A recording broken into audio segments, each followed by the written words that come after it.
Welcome to this evening's School Board Candidate Forum.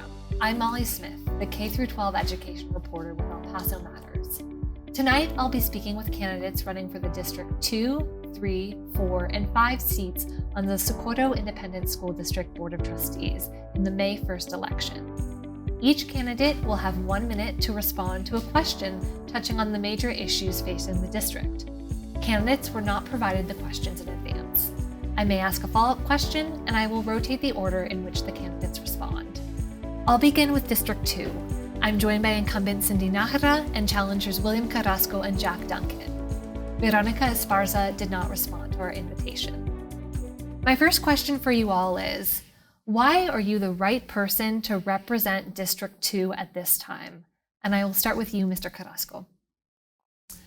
Hi, my name is William Carrasco, and I am the right person to represent District 2 at this time because I feel that my experience and my training as a social worker bring me with a unique set of skills to be able to work for the entire school district. As a social worker, I am an advocate for social change, and I am I'm a representative for those vulnerable populations. I feel that I have the skills and the training needed to represent all students in Socorro ISD. Mr. Duncun. I'm a retired teacher recently, so I've been in the district, the Socorro Independent School District, for the most part of my 25 years in this teaching. I'm familiar with the district, familiar with the education system, familiar with the pitfalls of it. Basically, there's a lot of things that I do know about. There's some of it that I don't know about. I'm not the political side, but I wanted to be able to continue to make a change in the environment of which we all live in and help our little community out in Socorro. And Ms. Najera. Yes, ma'am. I've served on the board for 10 years, and I feel like at this particular time, when we are still involved in a pandemic, that we need experienced leadership to continue our success forward. There are so many aspects that we need to be looking at moving forward to make sure that our students are supported, our teachers and employees are supported, and that the district is financially sustainable. And so that includes advocating for to our legislators for our fiscal responsibility for the district, and to make sure having an experienced board member to move us forward to guide the district to keep our students progressing and do what's right for what's best for our students and our staff. In the years to come, SISD, like districts across the nation, will deal with repercussions from COVID-19 school closures. What concrete measures would you like to see the school board take to remedy COVID-19 learning loss? And Mr. Duncun, I'll start with you. Okay, it's a good question. I come from a part of in the education. We did a lot of distance learning. We've done online learning. What I look at now is a lot of that stuff should stay in play. We can have contact with the students outside the classroom and still maintain, the needs that they need. There's going to be some holes in their education in that part, but as long as there's some things that we can do and that I'm familiar with, and I would like to see. One of the things I would like to see is a 4-day week, that we have an extended day, and then on our 5th day, we can bring in the students that need some additional education and help in those areas, and they can voluntarily come in, and we can help them do that and get that area picked up. And Ms. Najera, what concrete measures would you like to see the board take? Well, the district already has in place interventions. We have benchmarks. We have intersession camps and classes.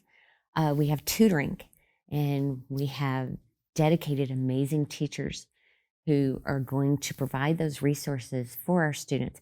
It is being reported that our students across the board are at least 3 months behind. And so identifying those students who would need additional help and resources is going to be a number one priority.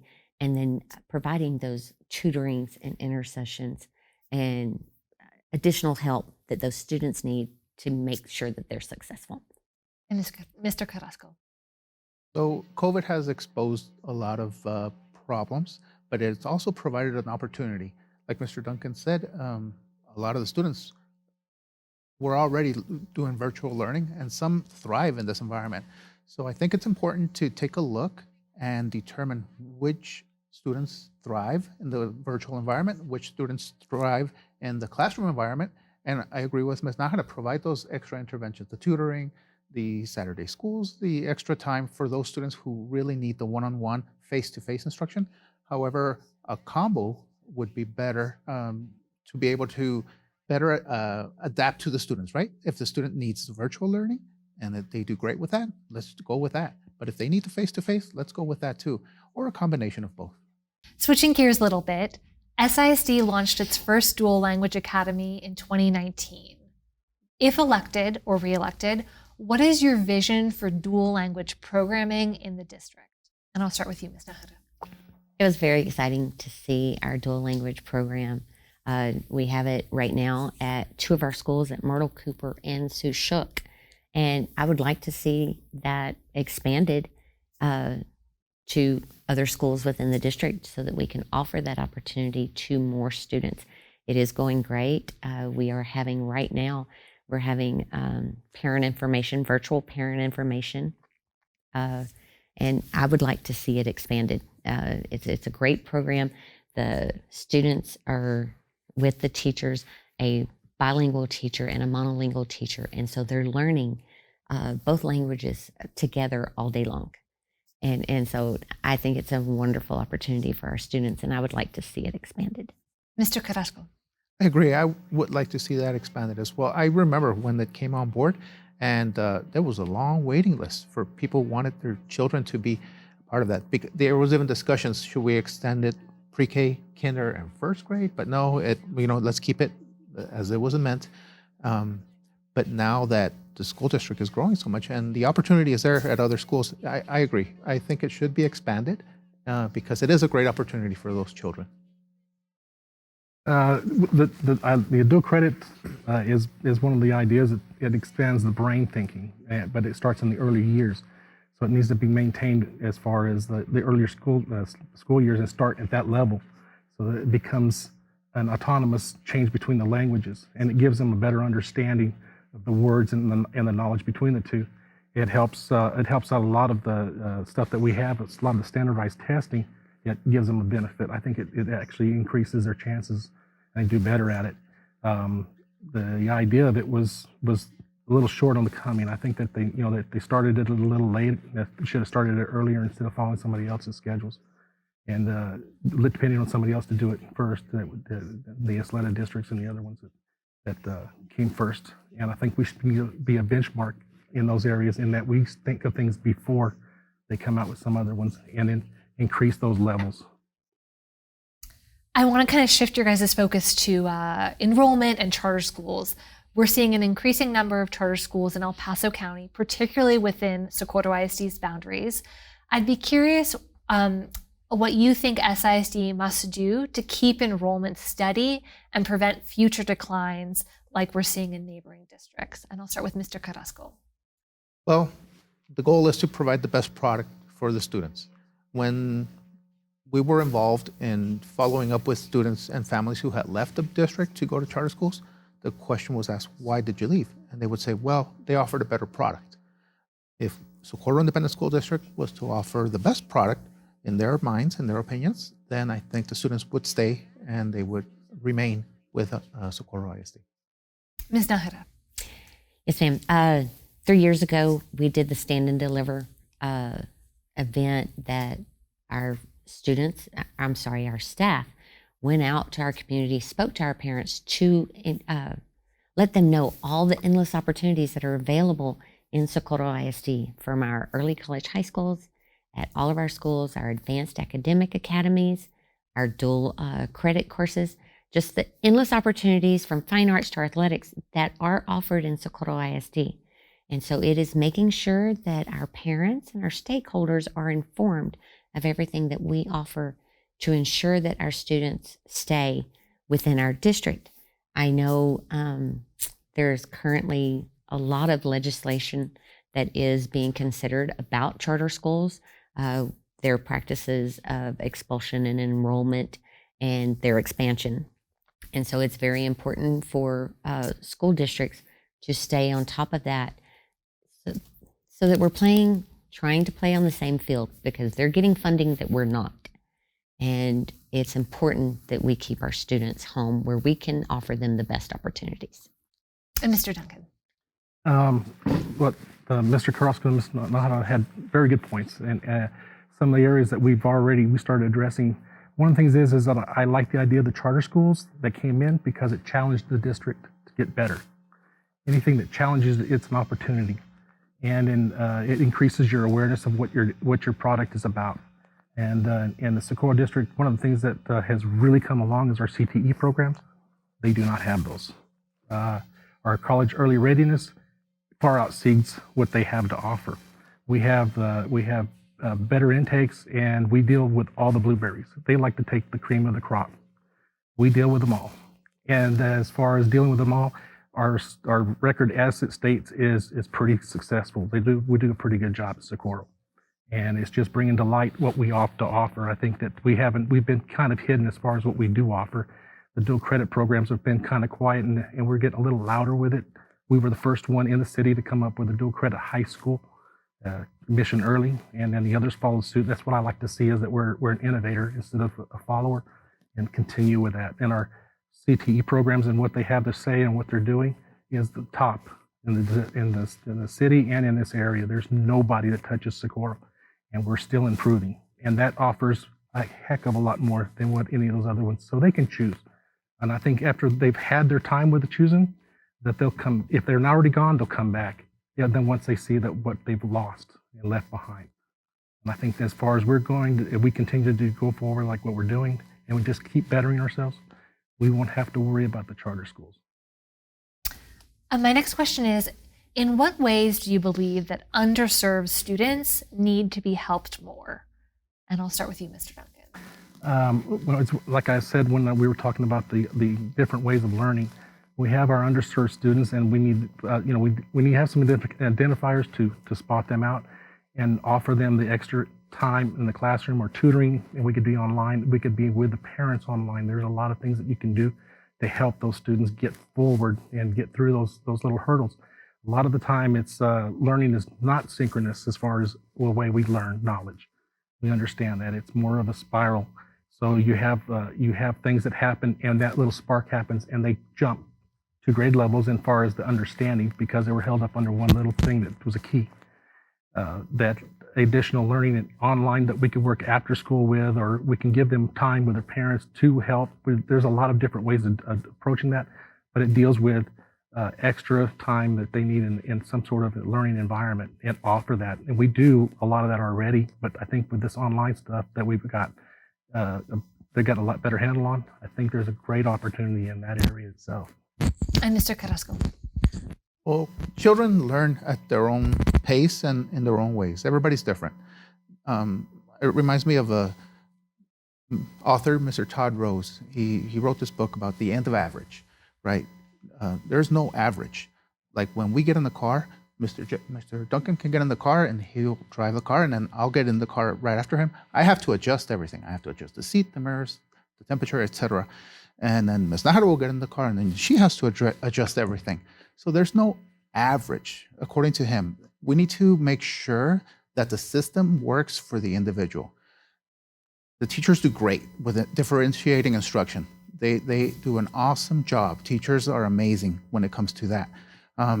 However, I do think that the teachers need a little more help in the classrooms, maybe some aids, maybe some extra time, maybe some extra materials to help with that differentiation, to be able to target those students who need a little more help.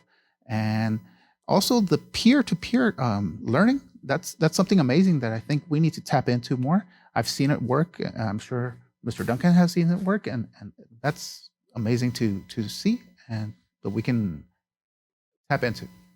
And lastly for you. Okay. Where COVID is concerned, yes, we do need to identify those students who are underserved and need additional help. Like I stated before, with the tutoring, the intercession camps. But in Socorro, we have our WIN Academy, which I'm very excited about, very proud of. I would like to see it expanded, because the WIN Academy The students spend at least 2 years with the same teacher. They have extended days. They also have Saturday school. These are students who don't do well in a regular classroom, and they need that additional face-to-face.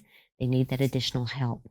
And one of the greatest moments for me was reading letters from parents and students of our Win Academy students, that it not only helped them academically, but it helped their self-esteem and how they felt about going to school. And when we look at later in life kids who drop out of school because they didn't fit in or they didn't understand, these kids are getting a good starting foundation of enjoying school and enjoying learning. And I think that's something very, very special in our district. Shifting gears yet again, the next question is, what is the ideal relationship between a trustee, the position you all are running for, and the superintendent? Mr. Carrasco, I'll start with you. It has to be an open door. It has to be, the communication has to go both ways, and the respect has to be there. People might not see eye to eye. However, we can understand where somebody else is coming from, and we can work together. I think that, of course, the respect, like I said, and open door. Be open to communication. This isn't a one-way street. Ms. Najera. Yes, ma'am. Dr. Espinosa, a school board working with the superintendent, we are a team of 8. And so, as Mr. Carrasco said, there is the respect, there's the open door. We can pick up the phone and call Dr. Espinosa at any time. I think that respect, what a lot of people don't understand is that there is a very, very fine line between oversight and management. And the board, if we cross that line, then we're micromanaging the district. Our job is to hire the superintendent and to evaluate him based on goals that the board has set for him. And so it is very important that we let the superintendent manage the district. And the board has its responsibilities and the superintendent has his. And so there is a mutual respect and working together for what's best for the employees and the students of the district. But yes. And Mr. Duncun, what do you see as the ideal relationship between a trustee and the superintendent? The hierarchy is that the superintendent is governed by the trustees, and there should be a transparency between the two. So the agendas of the board should be transparent to what the superintendent is, and the superintendent should be transparent about what the agenda is and what's going on in the district. I think a lot of stuff should be, when I say transparent, I mean also when there are issues that are coming and arise or asked about, they should be readily available and information easily gotten instead of going through several committees to get your information back. I think the trust of the trustees that should be given the information without any kind of confusion what it's being used for. It's about information and what we can do to improve the issue or correct the issue or improve our district as it's standing. We all want to see that we're doing the best we can do. We're about the education. That's our product as the students, and the parents and the teachers and the trustees are all bought into this program, and that's what we're there for. And we need to have our not governing, I say the governing body, but I really mean about our parents and the people that are in our districts, that they understand and trust us as trustees, and they believe that they can get in contact, that we're totally transparent as far as if you have some questions we can answer. We'll find the answer for you, and we can do that from our side of it without having to go through all the hurdles. And then my final question of the evening is, if elected or re-elected, how would you stay in touch with current events or issues that SISD schools face? And I'll start with you, Mr. Duncun.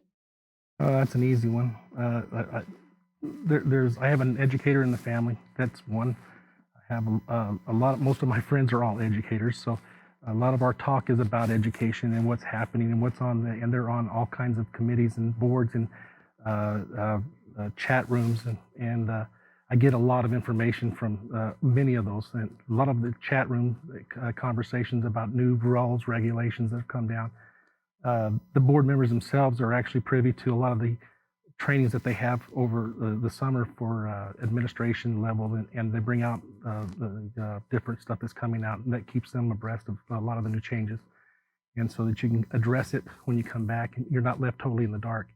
A lot of that, again, would be sharing those same ideas with the teachers and parents of the students, when, and they can have these meetings that we have, fireside chats, whatever you want to call it, and that we can tell them what's coming up, and they can voice their opinions and their thoughts on it. But transparency is that they have the ability to gain that knowledge, and then what they do with that knowledge would be on their own. But at the same time, we're transparent as far as what's happening in the Texas system.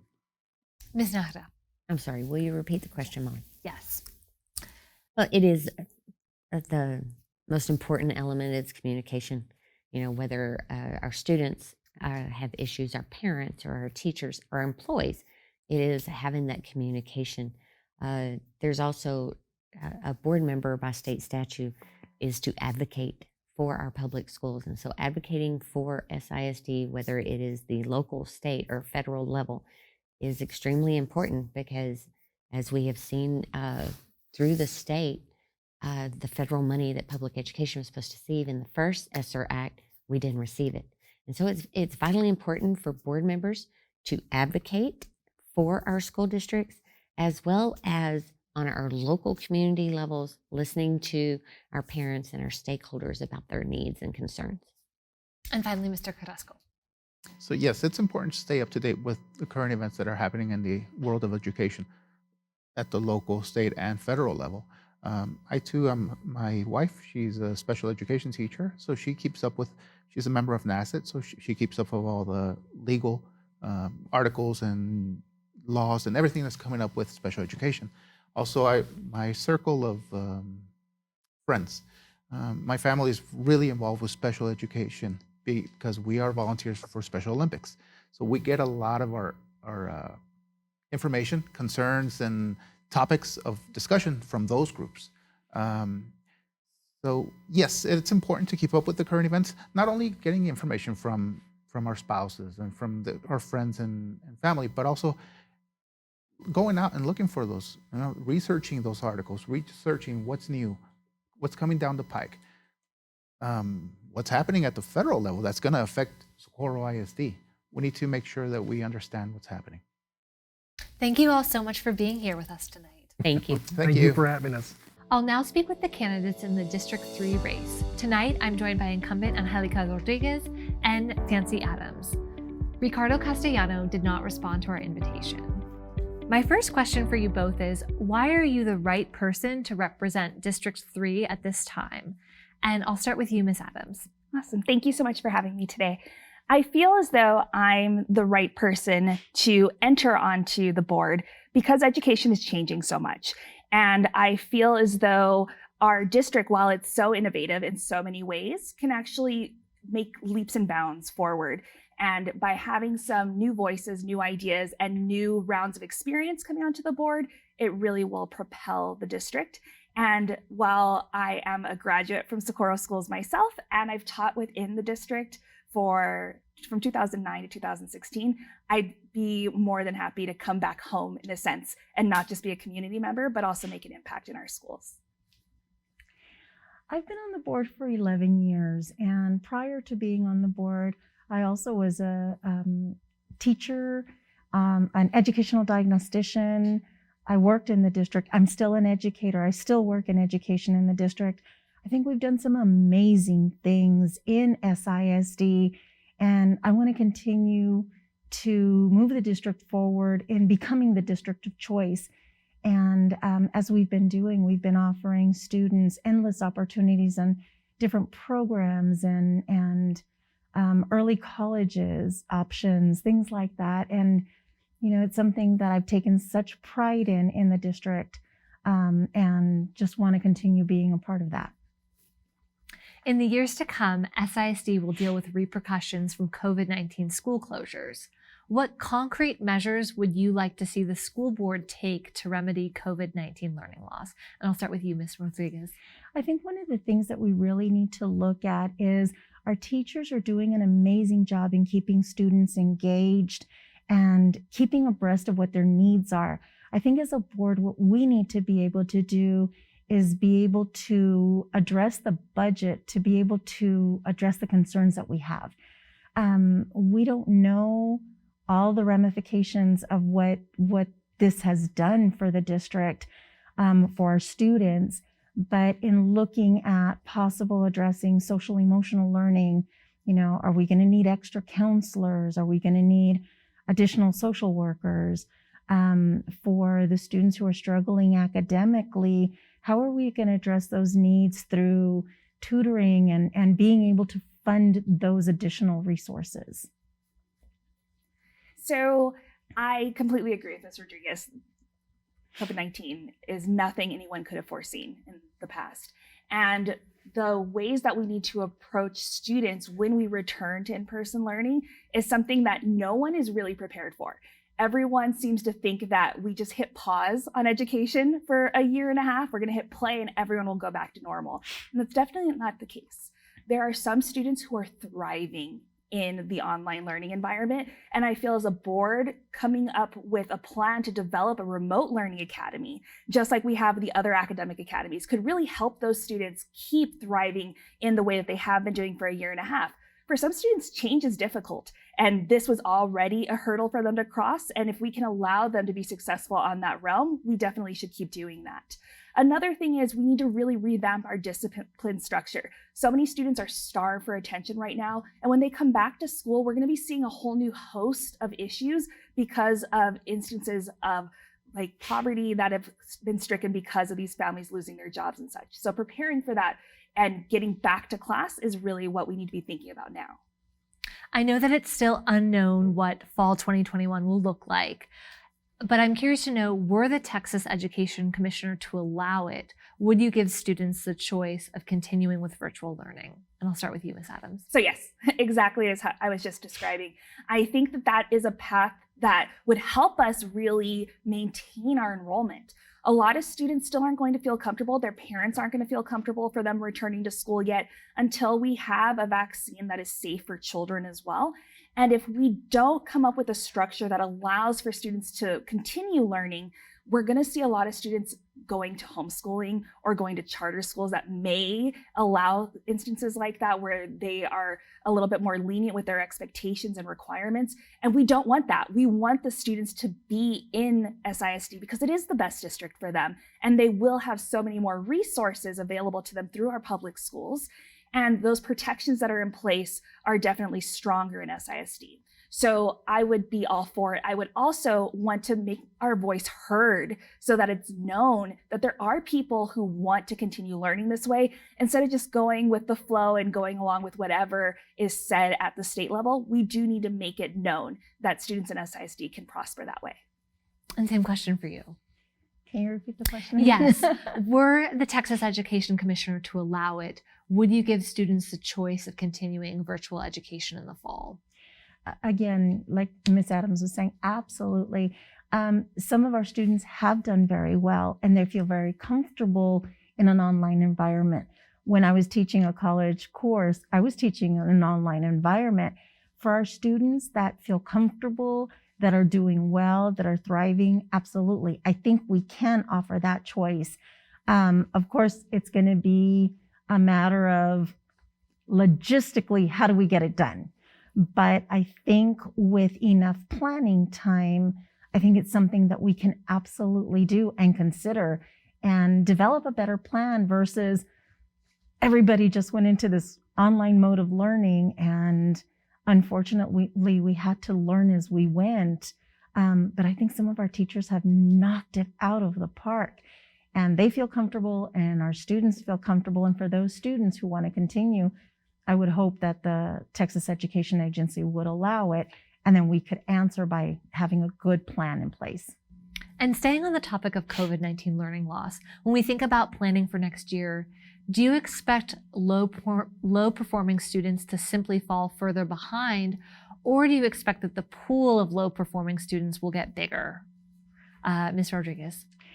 I don't like the term low-performing.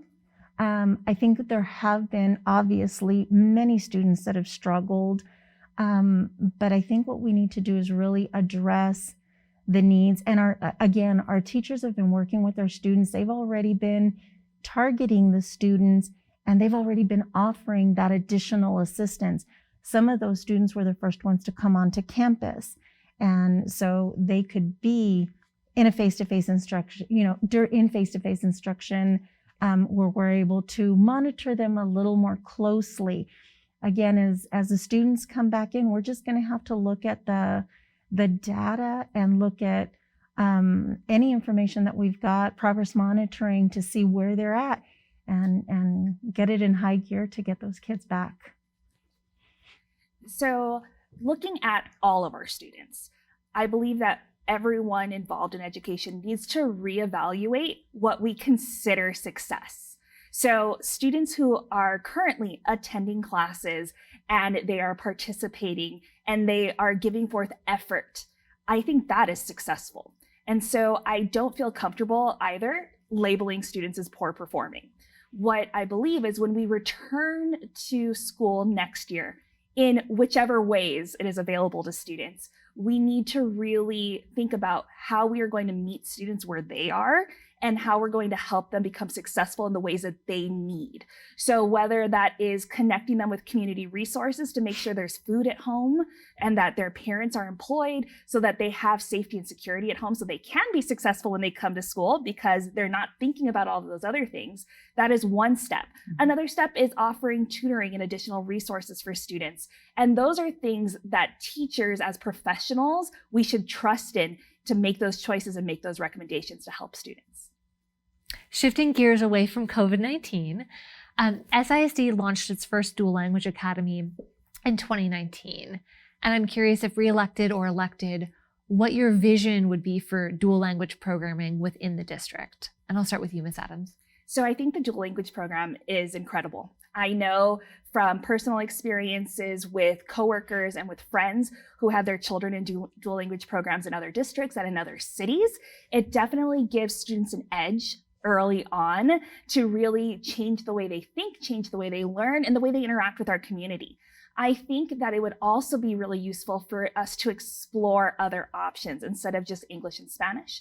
I know that some charter schools and some private schools offer Mandarin, and so they have English and Mandarin dual language programs. I think that would be something that's also very useful, especially for our students who are looking for future careers in business. They can get an extra step in the right direction.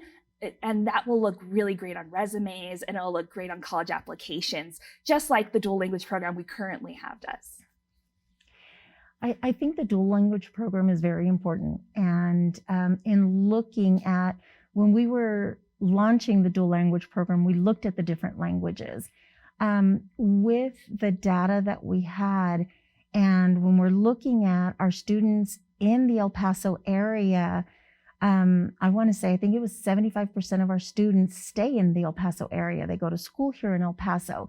So when we were looking at the languages, absolutely, it was English and Spanish was probably the most beneficial. We even looked at sign language, having dual language sign language, which would also be very beneficial, kinesthetic and different options. But I think we've done a great job in implementing, starting with a couple of pilot programs, and I just expect it to just explode. And then going to the topic of charter schools, with an increasing number of charter schools in El Paso County and also within SISD's boundaries, how will SISD keep enrollment steady and prevent future declines like we're seeing in other major school districts in the region? And I'll start with you, Ms. Rodriguez. I think one of the things that we've done to try to combat that, that we as a district have done, is really promoting the programs that we have. Talked about dual language, talked about early college, high school at every comprehensive high school. We've got our academies. We've got different academies to address the needs of our students. For our younger students, we have WIN Academy. We have all sorts of programs that we can offer. And I think one of the things that we need to continue doing is promoting what we're doing for our kids instead of just allowing our charters, the charter schools coming into our areas to say, oh, we can guarantee college readiness. We've got the distinction on college readiness. So that's something that we just need to continue to promote, keep the students engaged, and treat them as if they were our own children, is what Dr. Espinosa says. I think with that, we're going to be able to combat the charter schools very easily, I think. So when it comes to charter schools, a lot of families are turning to them because they want choice. So they feel as though sitting in their neighborhood, they're limited to only the school that is nearby. I believe that as the district had opened to open enrollment within the district, that was a huge movement to where families felt as though they had more say in where their children went. And so it wasn't just for children, well, teenagers in high school who are choosing the academies to help them transfer to different campuses. It also was able to help families work around those schedules, make sure that their high school students might be near their middle school or elementary school students, to make those families feel heard and to feel comfortable in the areas that they're in. A couple years ago, the district had an outreach program where teachers went out into the district, knocked on doors, and talked to families about all the benefits of Socorro. And I think that was great because it really humanized the schools. And those families got to meet teachers and instructors within those campuses, and it made them feel like a family. And I feel like community is so much of what El Paso is about. And bringing those families into the community and say, we're here for you, we want to help you become successful, is just going to become even more vital now because we're returning from the COVID-19 situation. I'm curious to get your thoughts on what the ideal relationship is between a trustee and the superintendent. And I'll start with you, Ms. Adams. So one thing that I feel the current board is not doing is its own research as trustees, to where they understand everything that is currently happening and they are becoming the checks and balances system for the superintendent.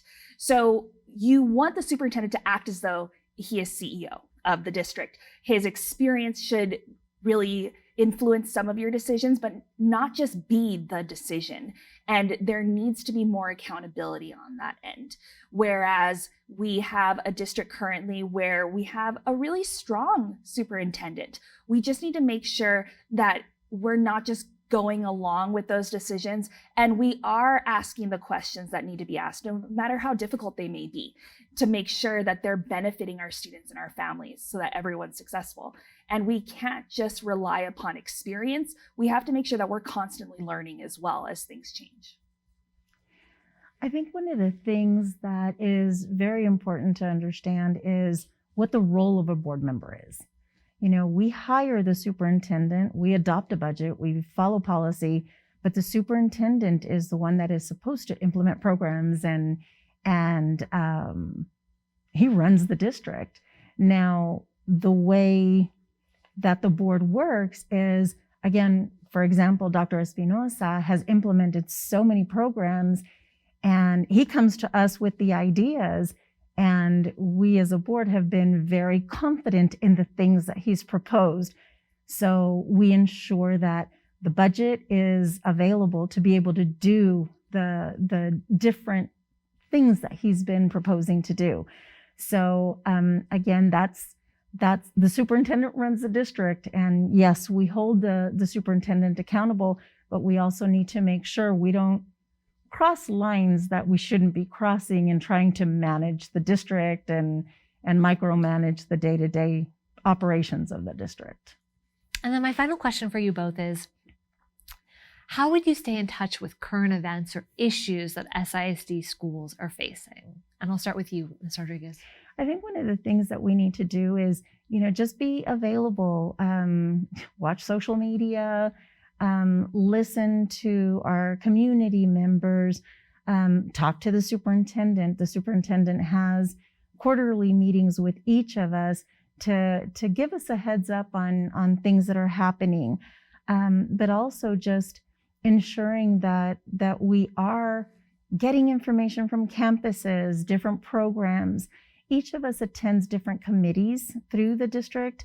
We're all on, for example, I'm on curriculum and instruction committee. So that's an opportunity for us to ask, what's happening on campuses, what's happening with our programs. So typically that's how we get the information of the happenings that's going on. And then, just being a part of the community and asking those important questions. What's going on? How are things happening? How are things going? And what are the things that we need to do to make it better? So when we look at education as it is, it's constantly evolving. And so there's so many different ways to stay up to date. I feel as though not losing touch with what it's like to be in the classroom is a really big, impactful thing that board members can do. So whether that's visiting classrooms and visiting teachers and hearing their input about what could benefit them at the class level. So starting there and listening to parents as well to see what their students are experiencing, and then working our way up from there.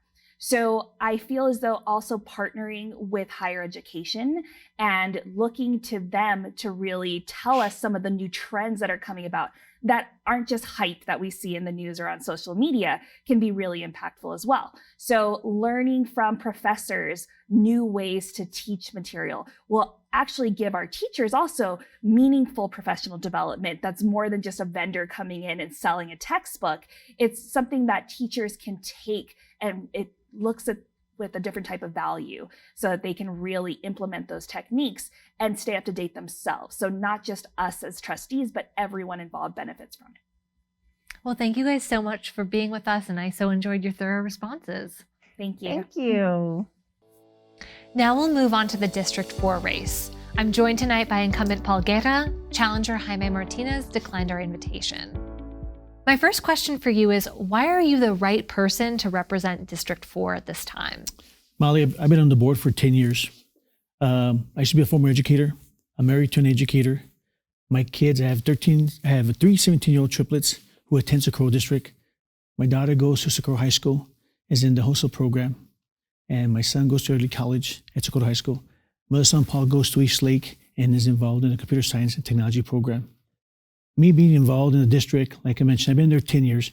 I've always given back to the community. I've been involved in the March of Dimes, Make-A-Wish, golf tournaments for the past 6 years. Raised over $100,000. I believe everybody should give back to the community. And what better part is to give back to education? I want to make sure that our kids get the best education possible. And that's why I'm running again for re-election. In the years to come, SISD, like districts across the country, will deal with repercussions from COVID-19 school closures. What concrete measures would you like to see the school board take to remedy COVID-19 learning loss? We've had a lot of learning loss. And like I mentioned, I've been a parent I'm a parent to have three 17-year-old triplets, and they're at the house right now.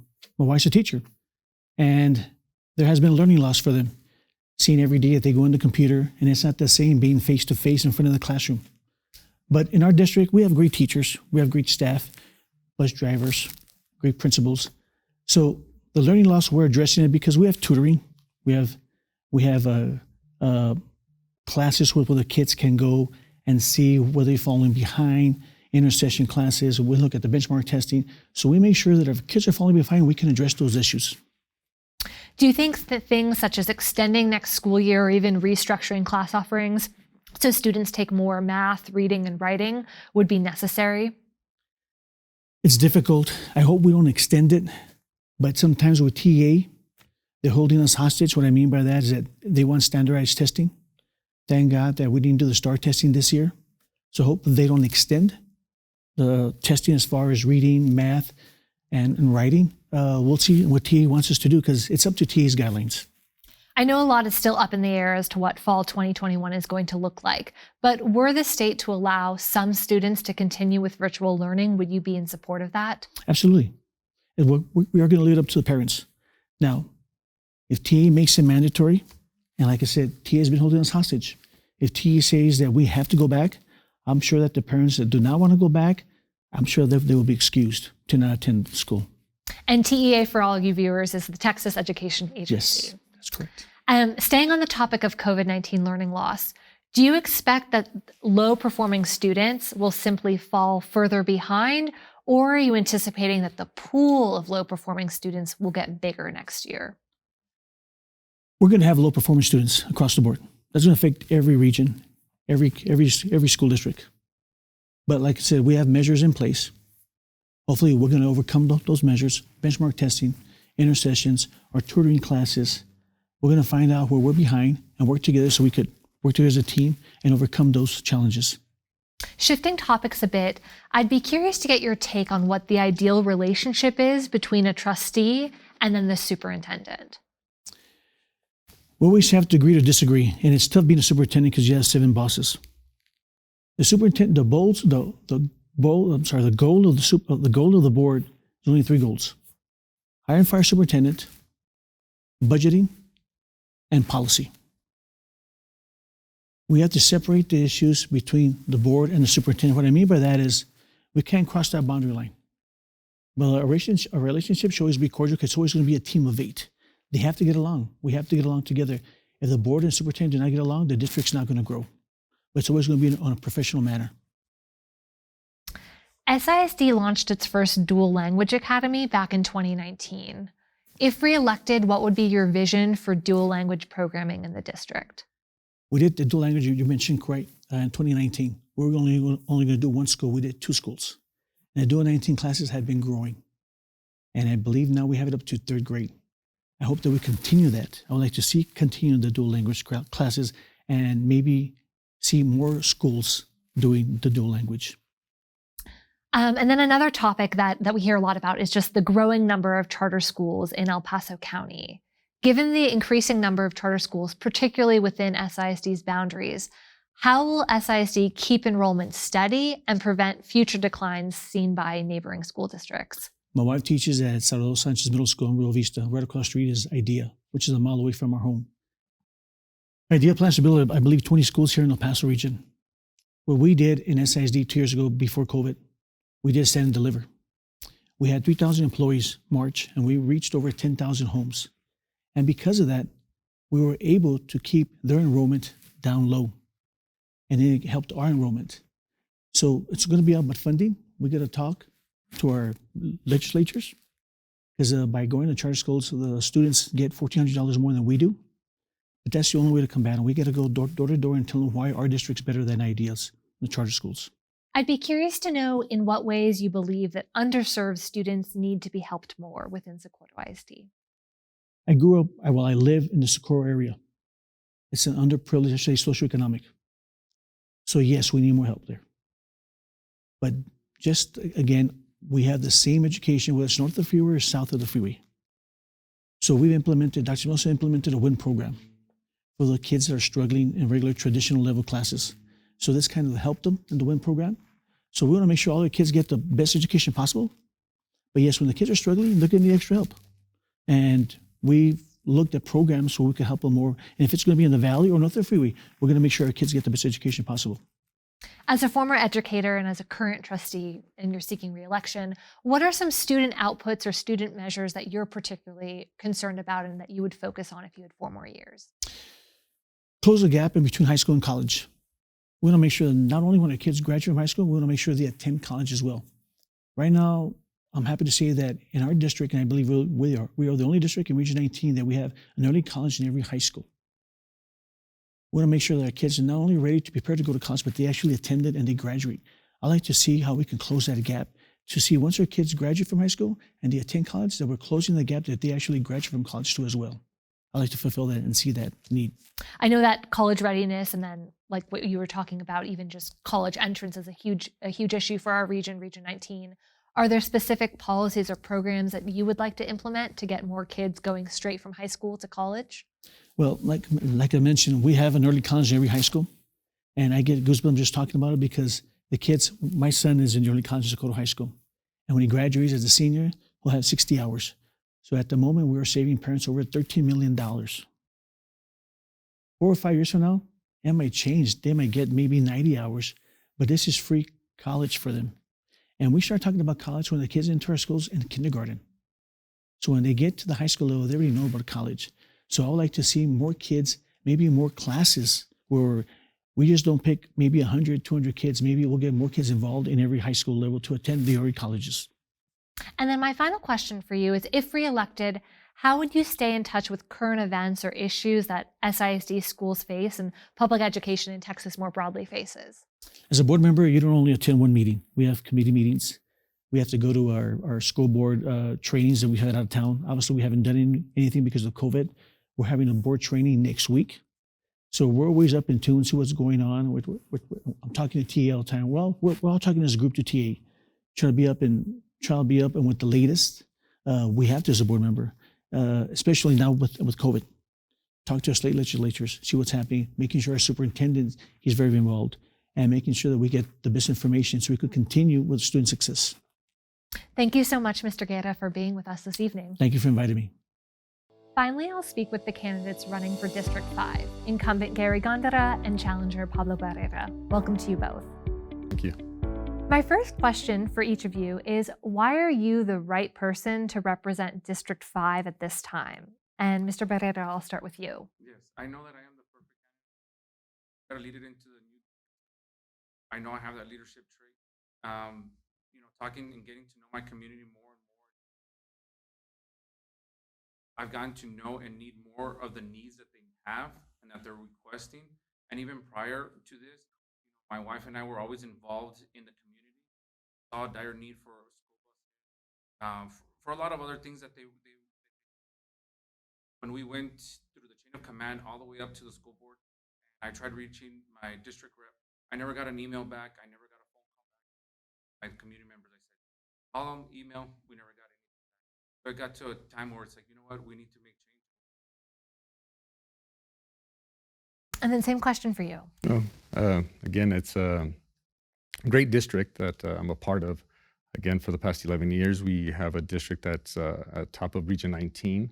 It's one of the best in the state due to the members that are on the board that have moved and kept moving this district forward.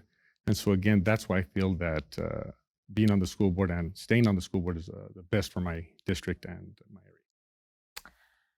And then kind of our next question is, in the years to come, SISD, like districts across the country, will deal with repercussions from COVID-19 school closures. What concrete measures would you like to see the school board take to remedy COVID-19 learning loss? And I'll start with you, Mr. Gandara. Well, first and foremost, we need to talk about funding. To combat learning loss, you need the money. And again, right now with charter schools receiving a lot more money than public schools, as we can see with IDEA that has almost $1,400 more per student, is not fair and not equal. So we need to start at the state level to talk to our legislators to combat that and make it an equal playing ground for all schools involved. And again, that's where I think we need to start, is to make it equally paid for each district out there. You know what, even before pre-pandemic, there was already a lot of need and inequalities that were down south in the valley, in Socorro. I noticed the inequalities, so I got time to, you know what, they needed help, period. And that the COVID only exacerbated, and especially with the 29 students down in, or 21 for high school that weren't supposed to graduate, and that was an issue. So now that we're here in the pandemic era, now it's just bigger, and so we need to give the teachers that support element that they need, whether it be another aide in the classroom, whatever it is that they need. But also special needs kids are right now also hurting. A lot of them need that extra support, and now that they're not in class or they haven't been in class, it's only making it much more worse. So we need that in the SPED department and help them. I do want to follow up with both of you. I know some districts are kind of making decisions right now about possibly extending next school year, or even saying, hey, let's rethink the curriculum to allow more time for reading and writing and math, kind of those kind of core subjects. Are there specific decisions like this that you think the board should be grappling with, kind of concrete steps they should be taking in terms of decisions they make about what next school year should look like? With me? No. Well, again, you need to start with your superintendent and everybody involved, because you need to understand what's really going on. With steps like that, you know, we need to keep implementing the procedures that we have right now, which is providing everything we can with our, providing summer school, providing one more one-on-one learning with these students, going out there and making sure that the needs that they need are heard and we can somehow take care of it. because again, due to this pandemic, it was curveball that came out of nowhere. And again, it was as a team SISD, everybody stepped up to cover what we needed to cover. But right now, we need to step up in the fact of the matter of we need to find innovative ways to make sure that we catch up and cover that gap that is coming. And then same kind of follow-up, kind of specific decisions that need to be kind of happening now in terms of what next year will look like. So I think that's a great question, because this is a leadership trait where I know that I've excelled very good at. So getting the teachers vaccinated is that's step one, because right now a lot of the teachers in the district aren't vaccinated, and that's one of their fears. The moment we get them vaccinated, then they can be back in the class. With that being said, what we also need to do is give them the option of the parents and students, do they want to go back? But leadership, going back to what I was going to involve the teachers, because the teachers know these kids, know their communities, they know what they're going to need. So at one elementary might need one thing, at another elementary it's going to need something else. So me as a board member, if I were to be on that board, I would need to have that dialogue with the teachers and the community to understand what they're this.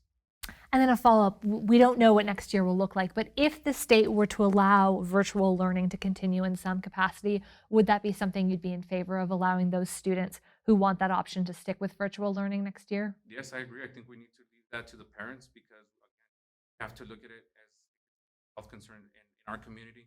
There's a lot of kids that live with grandparents, and they have health conditions. So we need to look at that and take care of that, because some of them don't have health insurance. And what if they don't have health insurance? God forbid they get sick. So now we have a bigger problem on our hands, when we should be proactive and let the guardians make that decision for the kids. And again, we don't know what the education commissioner will even allow for next fall. It's really a guessing game for all of us. But if it were allowed, would you be in favor of allowing? Of course. It's always it's been right now. Of course, it's up to the parents right now to when if they want to send their student back to school.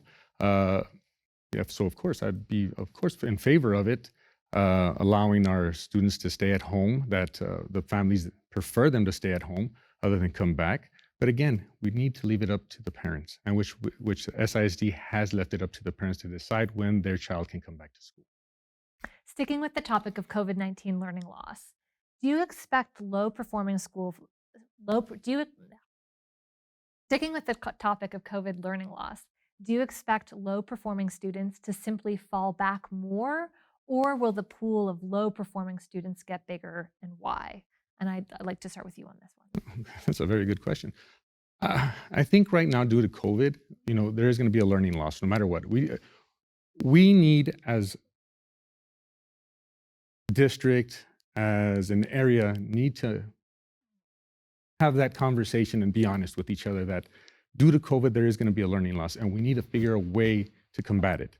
And we need to have those conversations, and starting now, and know that it's going to take a team of individuals to understand that what are the processes that we're going to need to take to get these students to an area where they're back on top of the district. Right now, we have the WIN program. That's one of the programs that we have right now that is helping out those students that can't or don't can physically adapt to a normal classroom edition. The WIN program is helping those students with a more one-on-one learning with a teacher that follows them for 3 or 4 years. So again, due to this COVID learning loss, we really do need to have those conversations. And Ms. Barrera, I'd love to hear your thoughts on kind of that topic as well. Yeah, do you expect low-performing students to simply fall back further, or do you expect that the pool of low-performing students will get bigger? No, I expect it to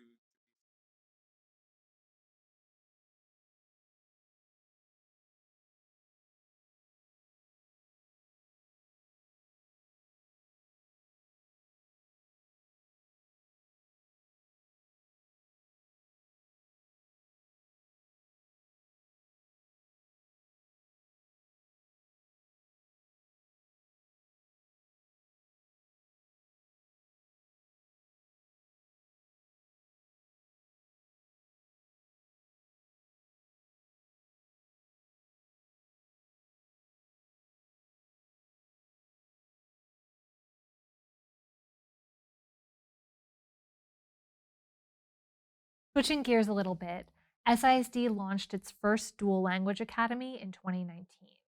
What is your vision for dual language programming in this district? And I'll start with you. I'm glad that they're doing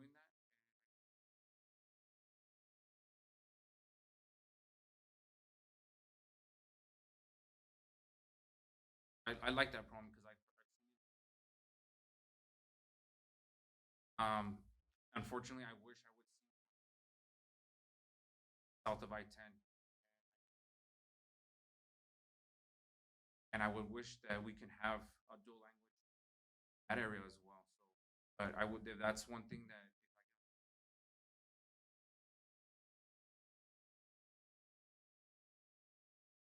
And then what's your vision kind of for dual language if elected to another 4 years?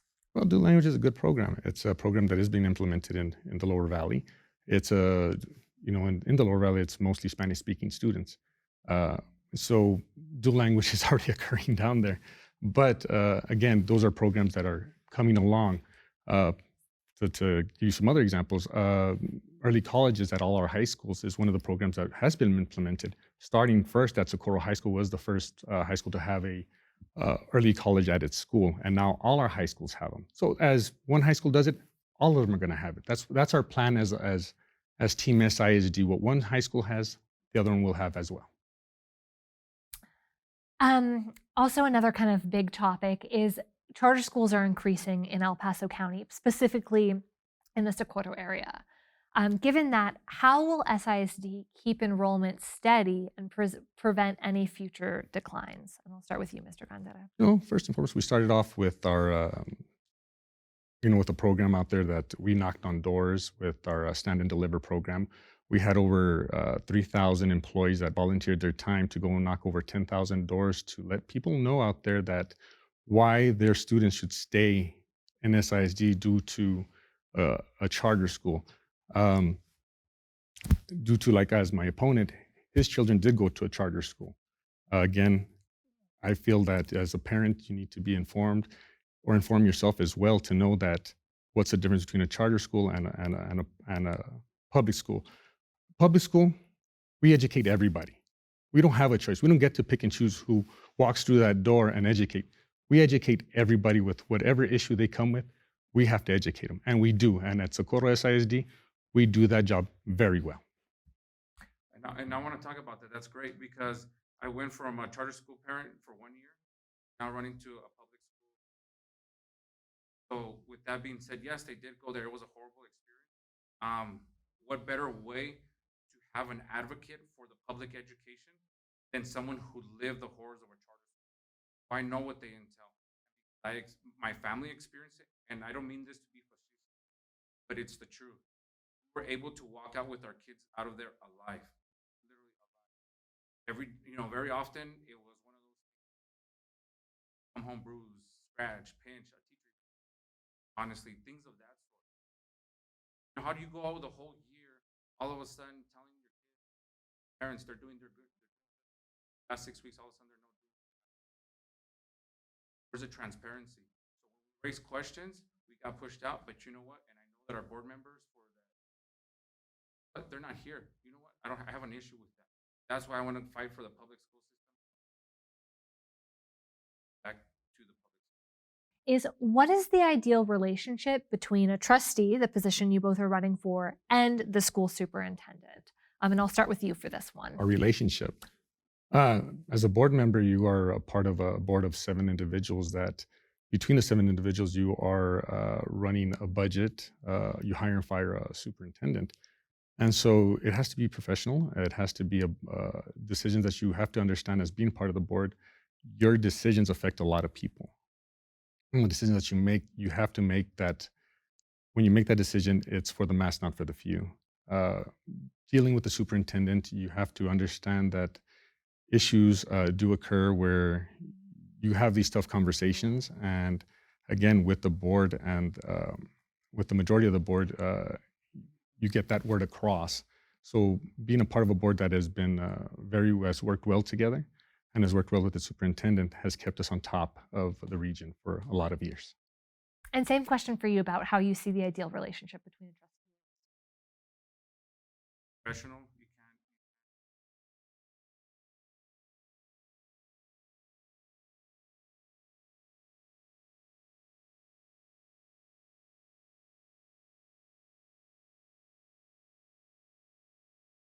That's what I want to do is a teacher, hey, having this issue, can you help us? And they shouldn't have that fear of retaliation from the superintendent. As 7 board members, you're there collectively as a team, like of the superintendent. That's what needs to happen, but that hasn't been the case. Yes, I have that leadership and I have that I've been taught since I was 18. And then another question, again, kind of switching topics, is in what ways do you believe that underserved students need to be helped more? And I'll start with you, Mr. Barrera. Especially in our community, I think one way to help start off with reading programs. Because the moment we get them, man, they can just flourish and take off like, but a healthy weed where they can just on everything, they're just that. That's one thing that, I'm talking to a lot of teachers.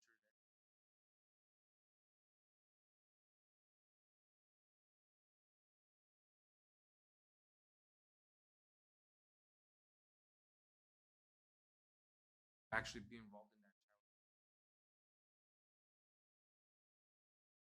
Buddy in the school.